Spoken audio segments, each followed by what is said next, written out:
The death of God is about the drying up of a horizon of meaning and of a whole form of human life. Where do we stand in the illusion it makes? What kind of space are we invited into? The material relations between people become social relations between things. When we look at toasters, corn, and TVs, we still, to a large extent, live in the interregnum between worlds, if you will, or between paradigms. Not many people in the history of the world have faced that. Inside Critical Theory brings you this Diet Soap interview. Dan, Melo, you're back on the Diet Soap Media YouTube channel. Welcome back. Thank you. Before I started, you were telling me that your recent essay in Cosmonaut, which is called Why Bordiga Got Democracy Wrong, has caused you trouble. Are you actually being ratioed and canceled on Twitter? I guess to the extent that I can be on such things, I don't think I'm an important enough person on Twitter or have enough followers for such things. But there is definitely, does ratio count where they've quote tweeted me negatively more often than they've retweeted it? Does that if they've ratioing? If you've got negative comments, more negative comments than you've got likes, I think that's a ratio. Or okay, then yes, I have. Yeah. It's close, but I've definitely been ratioed, so this is a first for me. No, well, congratulations, welcome aboard. Thank you. Yeah, the ratioing will continue here on this interview. You know what? I'm not upset at you for this article. I think it's a good article. There's no reason to be angry, and in fact. Look, it's tricky business. What you're arguing here is that Bordiga was too fast to reject the kind of overall principle of democratic participation and the kind of equality that emerges through democratic forms of governance, whether it's self-governance or representational governance, right? Right. Okay, so I mean that is, I think, probably a long-standing criticism of Bordiga. But before we dive in too much to your argument, I just want to ask, who was Bordiga? To let people know who Bordiga was, and when and why did he write his essay, "The Democratic Principle"? Yeah, Bordiga is an Italian communist. For me, at least, was obscure, but clearly just by virtue of the fact that I've been ratioed at this point over him, not so obscure at this point, I suppose. That was just my own naivete about him. But has this, I guess, fairly famous or infamous seminal essay on democracy and specifically why, especially, around the rise of the Soviet Union, why he thinks that centralism is far more important for the revolution and for, bringing communism global, and why ultimately democracy is just a waste of everybody's time for the most part. Mm-hmm. So how do you pronounce his first name? That's a great question. Is it Bordiga or Bordiga? I always say Bordiga, but that's his last name, right? Isn't his first name? Oh, Amadeo, yeah. Amadeo Bordiga. Also known as Danny DeVito. He was an Italian communist in the and he was most active in the early parts of the 20th century. Like, he was part of the Third International. Yep. He was a member of the Bolshevik party. He was friends with Lenin and Stalin, and a part of the revolution. 1917 on, and he wrote his essay on the democratic principle in 1922, right after the failure of the German Revolution, at a point where the Italian communists were struggling, and he was a part of a split with Gramsci, right? And he was known as being a left com. Lenin attacked him in his essay about infantile disorders and the left communists and so on. So it's interesting starting with that. Bordiga felt that his criticisms of democracy were to the left of the people he was criticizing. That it was this was not a step towards an embrace of old forms of monarchical power or an embrace of authoritarianism for its own sake, but it was thought to be a far left position. So, right. I mean, and I think, in reading Bordiga, it's like part of what I think grounds him in that is that it's like the fact that the term, at least democracy or bourgeois democracy, seems to be bandied about so readily, should give us pause at the outset, right? And that's when he sort of dives into this whole thing about like it's not this, ahistorical principle that was handed down from on high. It's a product of material relations, same thing as everything else. And so why, just because this fits really well, we shouldn't celebrate this any more than we celebrate the move from feudalism to capitalism, right? Like there's nothing inherently great about it just because, the bourgeois came up with it. Well, my feeling I think that Marxists should celebrate the move from feudalism to capitalism. I would agree with you. Yeah. So, and the development of the working class seems to me to be a step towards freedom, because the working class, unlike the peasants, had formal freedom, and they had the right to determine for themselves where they worked and for who they worked and at what wage they worked, legally and formally. Right. Even if material forces and external economic forces were going to be pretty much pushing them around. That nonetheless, before that, the people working the land and creating the material conditions for society didn't have formal freedom. Right. So, it's a step in the right direction. But I don't think that the Bordiga would necessarily disagree with that. And you also have to, again, contextualize Bordiga's essay, because this wasn't being written in 1968. It wasn't being written in 1989. Fair. It was being written in 1922 at a moment where the real possibility of socialism seemed, there was 1917 had just happened. There was a revolutionary struggle in Germany. The revolutions of 1848 were within the living memory of some people, right? Yeah, absolutely. And certainly the struggles of the 19th century were not as far away.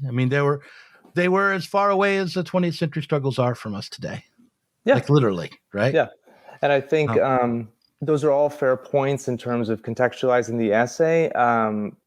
And I guess to the extent that maybe like the durability of his ideas would have died with those eras, that would probably lend itself more to just, passing it off as not that interesting of a topic, right, to even bring up, because it's like, he was just really trying to make sure that like we closed rank and file and were able to move, like that the possibility of communism really stayed, not more than just a latent possibility. Yeah, but I don't know if the fact that it was historically relevant and should be read in its moment means that we can't gain something from it today. Right. It just means that we have to read it within a context of a moment where socialism seemed more practical than it does now. Sure. And I think even taking that into consideration, and this sort of maybe goes a little bit more to the meat of what I talk about in the essay, or what I tried to get at in the essay, is that it's like Bordiga seems very intent, right, on dismissing democracy within this means ends category, right, and that centralism accomplishes the goals of moving the revolution forward. Democracy does not, for all these reasons.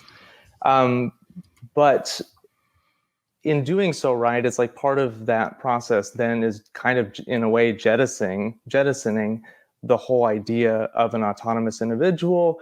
And for me, raised this really big question of, right, okay, if the only goal to overcome capitalism is just to completely eliminate class antagonisms, which is part of what I drew out from his text, then what are we doing that for, right? Because there are a boatload of ways, at least currently, right, that you could ostensibly end we could nuke the entire planet a couple times over, and that would be the end of capitalism, right? Like, that's not necessarily a good outcome. So putting it in those means ends category for me is part of what makes democracy maybe not just interesting, but essential to trying to at least work towards beginning stages of socialism. And I really did try at the end of the essay to leave open the possibility that it's like, it may turn out after our struggles here and maybe the end of late capitalism that Bordiga was right, that like democracy is not going to get us on to full communism, and that we'll need some other kind of political way of organizing ourselves, political and economic way of organizing ourselves. But in the meantime, right, like, we have to have some framework for making justifiable choices, both within the groupings that are trying to advance against capitalism, but then also for whatever comes after that. Well, I mean, I think we should spell out just what his critique of democracy was, right? And then and try to contextualize it a little bit.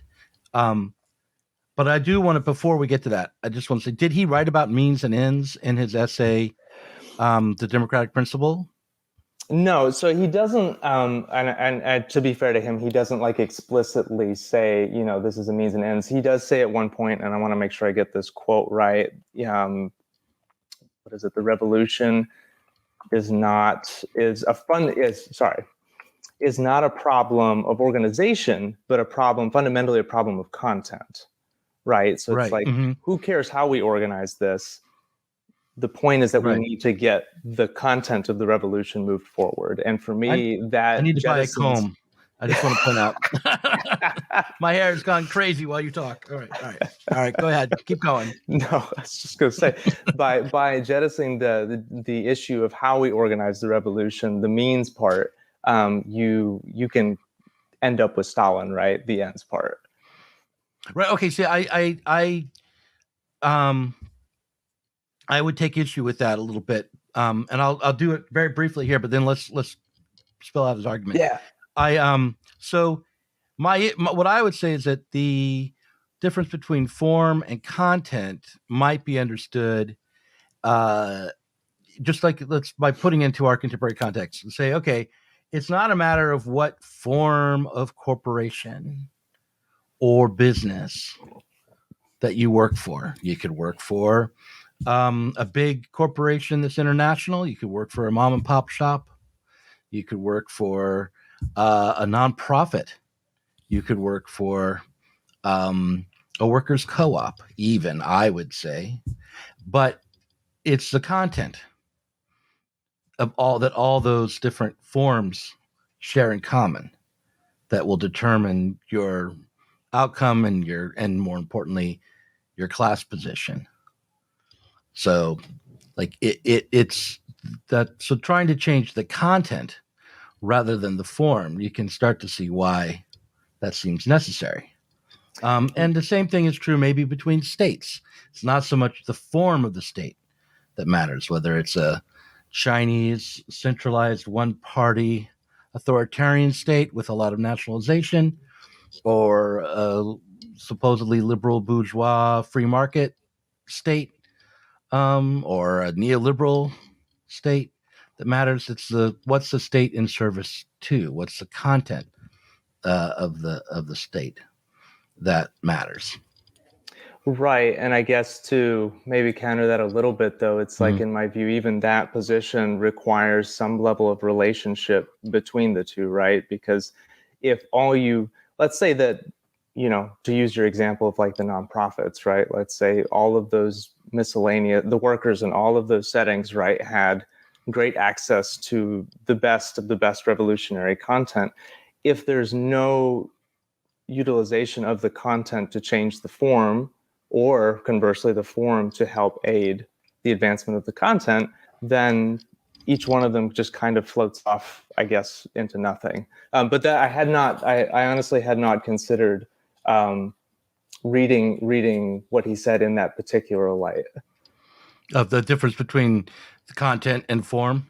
Form, yeah, specifically form as to where people are positioned versus what they're a part of in their moment. So, right. Okay. So just to be clear, when I hear him say organization, I think of him as arguing about, should we have workers' councils? Should we have a centralized party? Should we be running people for the parliament? So a bourgeois party. And he might be saying, look, the argument shouldn't be about form, but about content, which is to say, what are we trying to create in this moment, materially and politically, for the working class? What are we trying to accomplish as revolutionaries? I mean, to really decide if whether or not I'm correct in my interpretation, we'd have to probably reread not just the 1922 Democratic Principle essay, but also essay and letters between Bordiga and Gramsci, and look into the history of the moment. But I would just guess overall that what Bordiga was most interested in was seizing enough power for the working class through the party to be able to transform the economic foundation of society. That would be my guess as to what he was after. And that would be that transformation of the economic foundation of society would be the content, rather than the organizations themselves and the debates about the forms of those organizations. Right. And again, I just, without wading too far in the weeds, because you're right, I don't have all of that knowledge about Bordiga, but right. Either. Maybe Varn does. But Varn would at least pretend to. Go ahead. He was the other person I thought of after I got ratioed on this. Is like, Varn's going to see this and be like, there's another liberal dork. I'm over him. Yeah. Derek Varn, like, if I would say who he is the most like Bordiga, as in my imagination, I imagine Bordiga as anyone I know on the left today. So anyway, I love you, Varn. If you're watching, you know that I do. I love you too, Varn, and I hate your guts. All right, okay. Well, I did. That's our relationship. I have to say both things. It's contractual. It's contractual. You guys have it in writing at this point. That's right. So, go on. So you were going to argue, without all that knowledge, that nonetheless, that in spite of that, right, that it's like how we organize ourselves matters, and it matters a lot, and that's not to say that it matters more than content, but I think that not to try to bring too much out of the Stalin example, right? But it's like they more or less really did try to organize and push through the revolution, right? At least in one place. And then that became less and less and less and less justifiable to the actual working class that they said, they were representing. And I know that there's all kinds of controversy around how exactly that gets labeled. I'm not even sure that it's worth trying to delve into that. But it's just to say, right, that it's like, it's again, to take the democratic principle back up for a moment, a true rule of the people or a dictatorship of the proletariat, if I could be so bold as to posit, requires accountability in the political structure for what's happening in the economic structure and vice versa. And so in order to do that, you actually do have to have some method of organizing those demands and requirements on one another. So just what was Stalin's position on these questions at the time? Oh man, I have admittedly not read all of the letters either, but on some of the other like peripheral reading, not strictly between the two of those, but around them, it seemed like at least initially there was some level of like agreement on that it's like, hey, right now the most important thing is closing rank and file and getting this set up and going. And so, this, to use Bordiga's words, right, this squabbling, parliamentary kind of squabbling and debating stuff in this, typical liberal democratic style just wasn't going to get us there. Mm-hmm. Okay. Yeah. So, and Stalin also later on would drop his, would attack the social democrats and the reformists and social fascists for a while. So so you're not completely unjustified in drawing a connection between the centralism of Bordiga and Stalin's positions, although I think Stalin was opportunistic in what positions he took. But okay, so all right, so now let's just spell out Bordiga's criticism of democracy.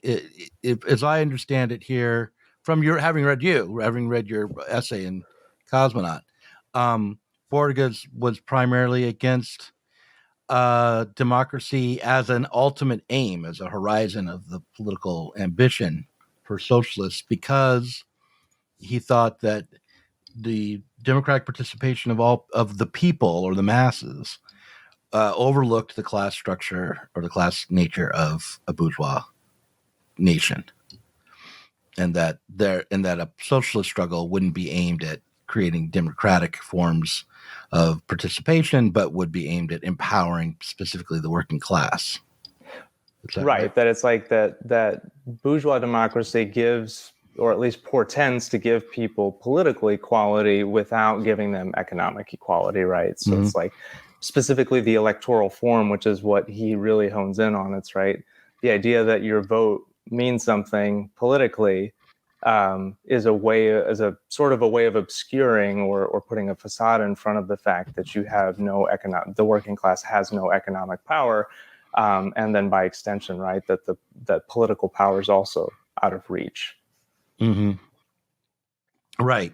Or the political power that the working class can gain will always be shaped by the demands of capital. Right. Better said is really just that it's going to be forever blunted by the interests of capital.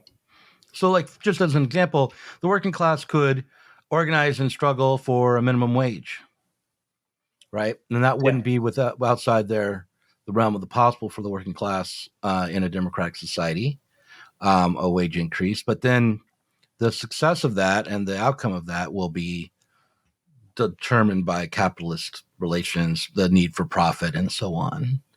It could be determined by something like inflation or deflation. All these externalities to the will of the dictatorship, externalities to the will of the working class. Right. Somehow the working class and dictatorship have become conflated in my mind. Too much Catron time. That's right. Right. So that's his critique, and you would argue that that there's still a need for democracy, even as a political horizon, not just because it's the best way to achieve the aims of a socialist struggle necessarily, but because socialism and democracy are intertwined. In your view. That in my view, that the political/economic/social, sort of post-capitalist world, the political economy requires some level of justificatory principles for how we move forward, right? And I guess what even in some of the feedback that wasn't just outright LMAO, you suck, on Twitter, was there's plenty of that. No, but some of that, it's like even Bordiga's position, right? It's like I struggle, and I wish I would have the opportunity to ask him and a lot of other people. It's like if the goal, right, of overcoming capitalism is just to overcome capitalism, I'm not sure that anyone actually holds that position, but that kind of is what I end up drawing, because it's like he explicitly says that people individuals are not autonomous, right? And that they aren't necessarily ends in themselves in that respect. And so for me, a big kind of lingering question over Bordiga's whole essay is what is the point of class struggle, of overcoming capitalism? And of course, for me, that is because, there is this massive system of oppressive exploitation happening to extract surplus value from people. And then there's a whole, list of long contingencies that go with it that, we could talk about forever. Yeah. So what would you think Bordiga's answer would be to that question of like, what is the aim of overcoming capitalism? I would hope that it would be is for, the emancipation of the working class to, number one, partake in the wealth that capital has created. And also number two, right, to try to at least reclaim some of the alienation that it's experienced under capital. But of course, you mean get beyond? Wait, when you say reclaim, like reclaim the gap, like try to close some of the gap, the alienated gap that we have now, and try to find new horizons of human possibilities. But that all sounds very humanistic of me, Marxist humanist of me. I'm all for it. Go. Okay, I was just gonna say, it's like I don't know that Bordiga would sign on to any of that. But I would be curious to know, it's like, if not that, then what, right?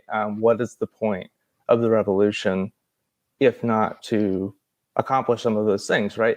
And so I tried to point out that it's like, in the same way that, we probably shouldn't just immediately throw out notions of free speech or freedom of assembly just because they originated in a bourgeois context. It's like the fact that the bourgeoisie has not been able to deliver those things fully is not reason to immediately abandon them, but actually see if they can be taken to a more complete form, because they are limited as it stands. We got a taste of them, but they're limited as it stands under capital, right? Mm-hmm. So for me, it's the same thing with democracy. Well, I mean, I think we might, like, I don't know what Bordiga's answer would be to your question, but I would dare to say that the Marxist answer to your question would be not so much as to, in the short term, give workers access to the wealth that they've already produced, although, and certainly not in the form of consumer goods, although that would be part of it. But that, I think a lot of times when people think about that kind of wealth, they think about immediate consumer goods or other kinds of goods that people would use for their own personal gain. And it would be more than that they would be turning over the productive capital as well to the working class. Right. It would be not just the consumable wealth, but the wealth that can then be used to create more of what we need and to reproduce our society would be turned over to the working class, which means that it would be a way for the working class to be free and also responsible for creating the social relations and conditions which shape the world. It would be, the idea is to put the working class in charge of history and historical development and the future, which is two ways of saying the same thing. Right. The second thing is clearer than the first. So, of course, I say it the less clear way to begin with. So that's what I would think the point of socialist struggle would be. And I guess to just ask you is like, but why, right? Like, why does any of that matter? And it's because I think there is kind of an underlying moral thread to all of that that says, like, the way that it's set up right now is wrong. I mean, that it's the exploitation, the extraction of surplus value is immoral. It's wrong. And so to put people, the working class, in that position to take hold of the future, to take hold of history, right, is to try to put it in right relation with, I shouldn't have used that term because I hate it, to try to adjust our horizons then to something that capital can't give us, because what is happening right now is wrong. Right. Yeah. Okay. So the problem with that moral, I mean, I don't think you're entirely wrong. Obviously, like the tricky thing is that the very morality or ethics that we turn to try to judge capitalist relations are kind of come out of Yeah. the bourgeois revolutions and capitalism by extension itself. So, like liberty and fraternity and equality and freedom from want, even are bourgeois values. You can look back historically and see that there are morality tales about how awful it would be to live in a world of plenty without hunger. How lazy and stupid and stupefied humanity would become.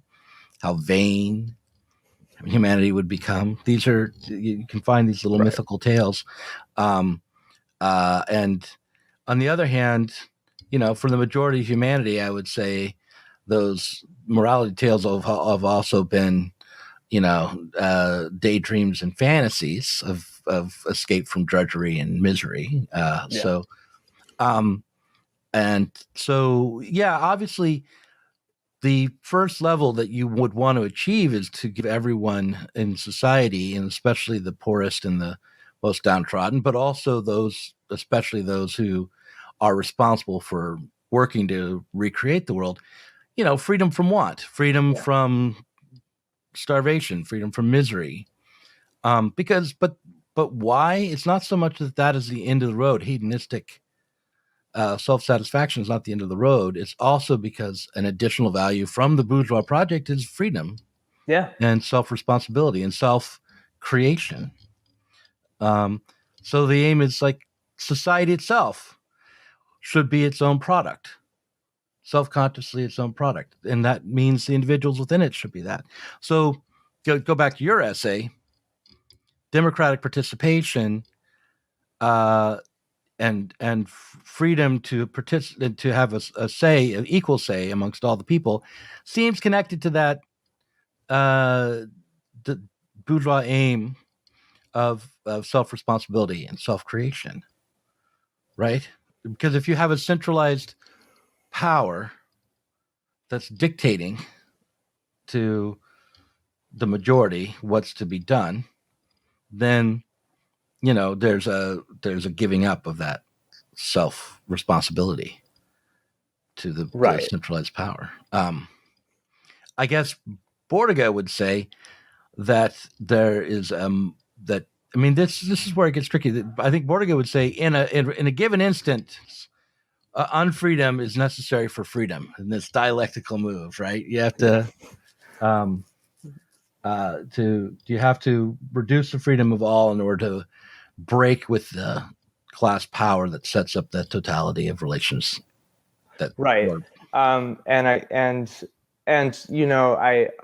While I can accept that as a dialectical move, it still raises the question, right? Which I talk a little bit about towards the end of the essay. It's like, who gets to make that call, right? Is it Bordiga? Is it Stalin? Is it Stalin plus Bordiga? Is it Stalin plus Bordiga plus Gramsci and Lenin? Like, who is it that gets to make that call? And so that brings us to this world then that Rainer Forst, one of the the more recent Frankfurt editions, talks about, sort of like justification, right? It's that like we naturally engage in justifications for particular political processes or economic setups, right? Including capitalism. Mm-hmm. Capitalism is so good at it that it's maintained that hegemony for quite some time now against pretty much all threats to it. Because those justifications, sort of like how Bordiga talks about democracy, it's like the justifications for capitalism are so strong that they seem axiomatic at this point for so many people, or at least that they are so difficult to overcome, even theoretically, that it's easier to imagine the end of the world than it is capitalism, to use the cliche. Right. So it's funny that at the start of this conversation, you said, well, why should we overcome capitalism? I mean, one way to do it would be to destroy the world. That was your. We could, right? Like theoretically, though, like we could, right? Like that would be an end. Like we would accomplish the end of the revolution in that sense. We would eliminate all class antagonisms if we just wipe the slate clean. Not something I'm advocating for. Maybe there's tankies with that position. I don't know. But anyway.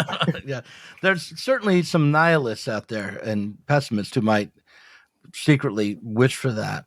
I think the whoever the director of Don't Look Up secretly in his heart of hearts holds that position. Okay.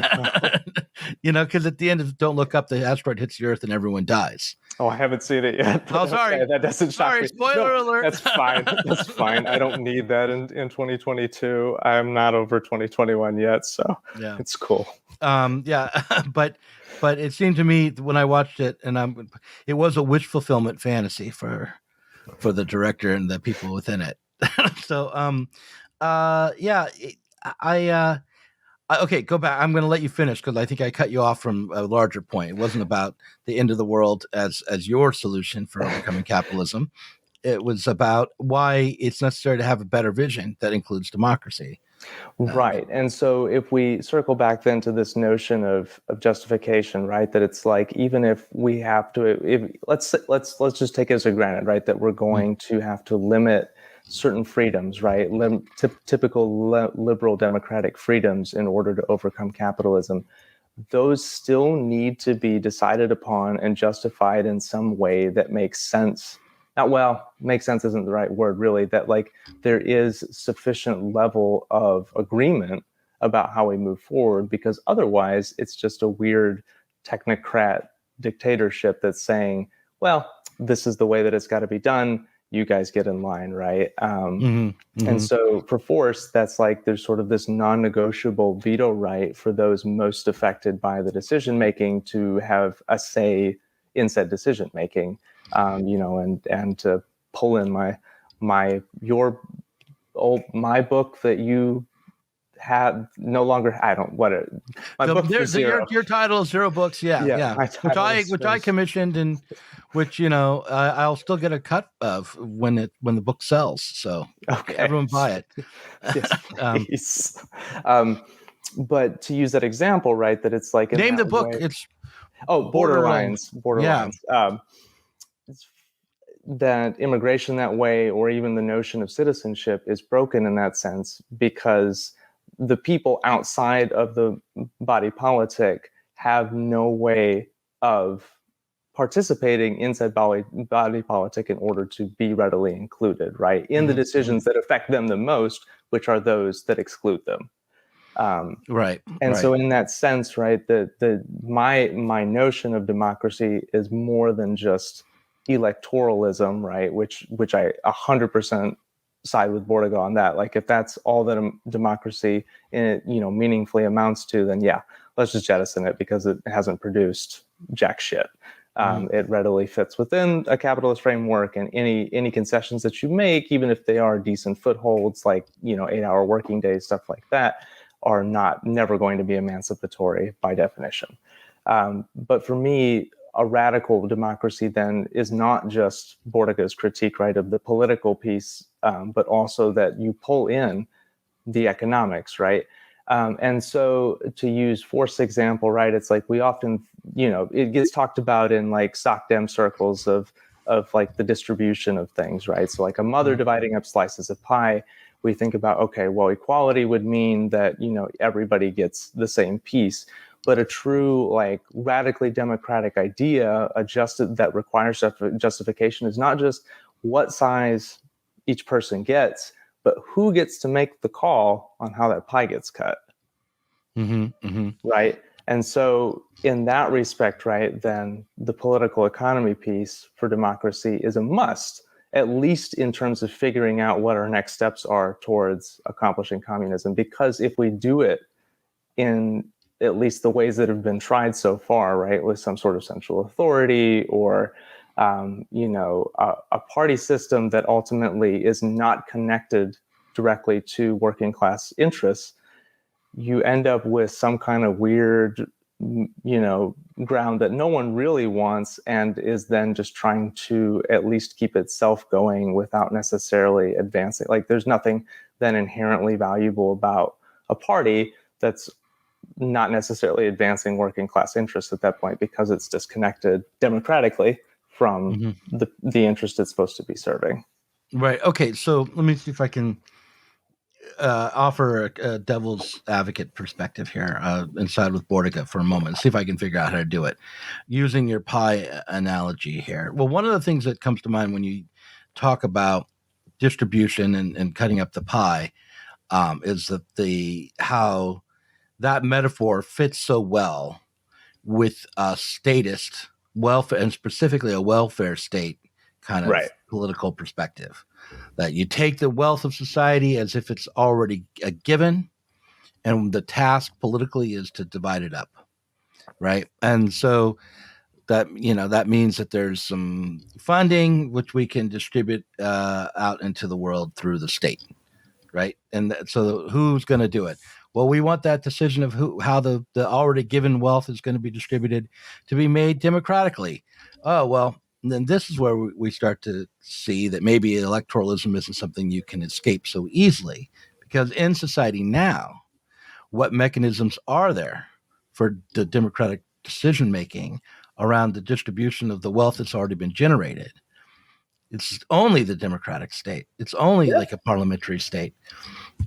So then at that point, well, we can't reject electoralism anymore. We can't find an extra political way to make these kinds of decisions. But already, just through your analogy, we've already limited our political vision down to a level which is well within the what is in a bourgeois society, and the working class, the people who actually made the pie or the cake, are excluded, even as they vote to distribute, because they have not been given the power to decide what the size of the cake's going to be, what the flavor of the cake's going to be, whether they want to bake a cake.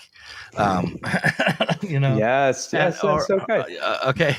Yeah, no, these are all okay. This is all really good stuff, actually. And it actually gets to the heart of somebody wrote a letter to the editor already about this, of sort of just like, hey, there's not a very specific notion of what he means by democracy in his critique of Bordiga, right?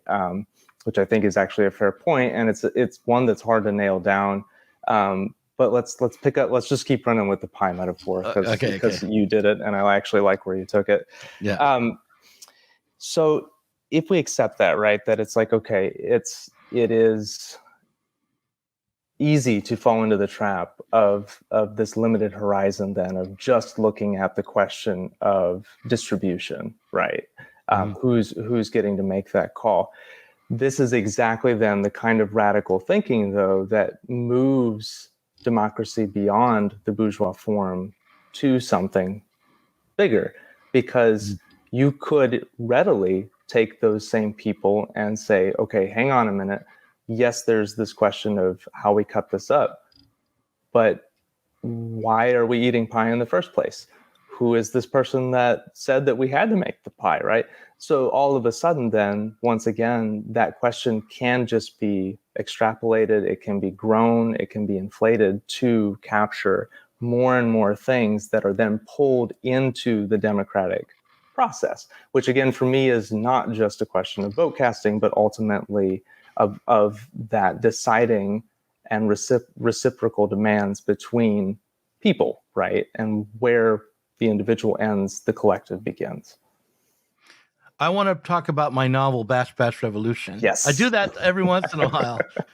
But in Batch Revolution, I tried to write a scenario up where we got beyond capitalism. That was like one of the major things I was trying to do. There's a bunch of other things too, like fulfill a wish fulfillment where I could beat my son at a video game and come up. Have you done that yet? No. In the book, the main character dad can beat him at the video game because he has help from an AI. So, so he can win. And that was, me living out that fantasy in prose. But the other part of it was to think through how to overcome the value form, how to overcome capitalism, And the way I figured it out was, okay, an AI creates an augmented reality world, which he or she, the AI is gender fluid, it seduces humanity into by offering them games and experiences which most match their particular demographic desires. So, like the mother is given the chance to go back to the 90s, for an example. But the point was the AI then is deciding what's being produced and how it's being distributed. But also set up a system where the participants who are through playing games creating the pie, somehow the game playing is producing the things of the world. It's set up to, it's perfectly structured and efficiently put together. So the augmented reality games also create computer chips and porta potties and Soylent and all the things you would need, right? The simplification of the things of life, so that, because you don't need too many complex real things when you're living in a virtual world, right? But Sure. nonetheless, the real things are being generated through the games. And what Sorry, games? 1 second, Doug. I've got a child emergency. No problem. Need to- Oh, look, you got a little baby. What's your baby's name? Her name's Sol. Sol, SOL, that's nice. which is Spanish for son. Yep. Yeah, they're cute. How old? So she is now 4 weeks, and then my son is 3 years. Awesome. Yeah. That is 4 weeks is a fun age because they sleep all the time. Yep. It's pretty magical at the moment. Yeah. It's like, I mean, other than the midnight feedings, this isn't so bad. And then and you probably don't have to do that. I'm guessing you're not the one doing the I mean, we occasional bottle like now, but otherwise, not bearing the workload that way. Yeah. Right. All right. So enough of my patriarchal shitlordness. No. So back to what I was saying. Okay, so rewind.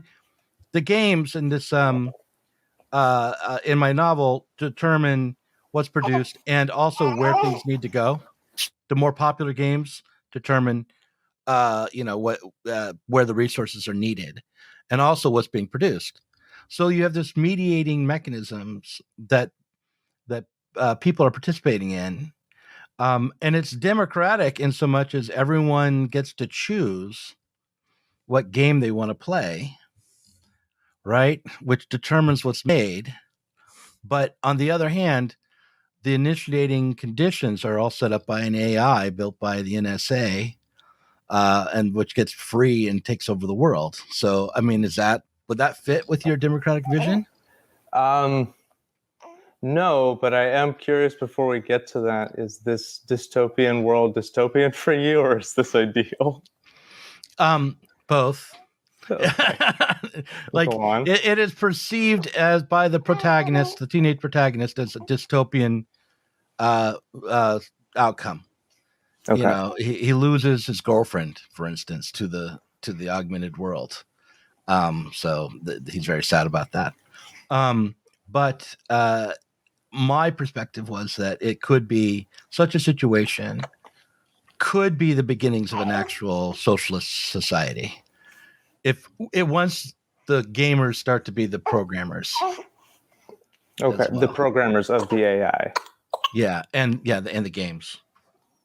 Okay. Well, see, in like that instance, then it's interesting, but I would say that reaches some level of democracy, right? As if the workers, if the programmers, if they become programmers and therefore are able to make the AI basically accountable to what I'll call the working class in your example, right? Or the people producing value.